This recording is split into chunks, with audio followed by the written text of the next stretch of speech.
হাতে নিয়ে বাইকের টুল বক্সটি খুলে দিল পদ্মা সেতুর নাটটি। वाह बॉस वाह, क्या कविता कही है। এবার মেইন কথায় আসি। আমাদের ভাইটি ভিডিওতে দেখা যাচ্ছে হাত দিয়ে ঘুরিয়ে ঘুরিয়ে পেঁচিয়ে পেঁচিয়ে 2 হাত ভরে নাট খুলছে। নাট মিন নাট বল্টু। নাট বল্টু নামের একটা কার্টুন ছিল আই গেস। এখন জানা যাচ্ছে যে সে নাকি বাইকের টুল বক্স দিয়ে এই নাট বল্টুগুলো খুলে আমাদের সামনে ভিডিও করে দেখাচ্ছে নিজে ভাইরাল হওয়ার জন্য। এখন সব দোষ দিবে টিকটকের। না, সব দোষ কিন্তু টিকটকের না। টিকটক কখনো শিখায় দেয় না তোমরা পদ্মা সেতুর নাট বল্টু খুলো, এটা কিন্তু বুঝতে হবে।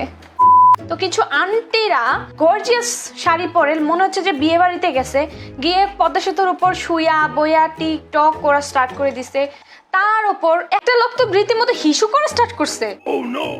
আমরা কবে ঠিক হব? এটা একটা পদ্মা সেতু, লাইক আমাদের জন্য এটা একটা স্বপ্ন পূরণের মতো। সেইখানে বসে হিসু।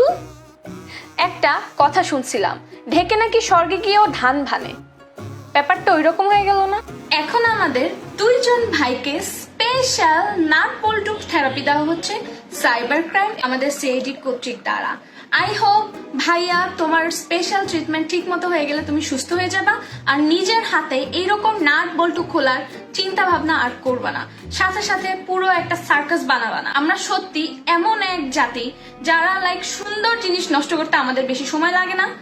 আরেকটা ব্যাপার, এখন আপনারা যারা পদ্মা সেতু দেখতে যাচ্ছেন কাইন্ডলি নিজেদের খেয়াল রাখবেন, সচেতন থাকবেন, কারণ এখন কিন্তু প্রচুর অ্যাক্সিডেন্ট হওয়ার সম্ভাবনা রয়েছে। ইতিমধ্যে অ্যাক্সিডেন্ট হয়ে গেছে, তাই নিজেদের সুরক্ষার্থে আরেকজনের পরিবারের সুরক্ষার্থে আমরা আমাদের জায়গা থেকে পদ্মা সেতু যাওয়ার পর যে বিধিনিষেধগুলো আছে সেগুলো যেন মানি।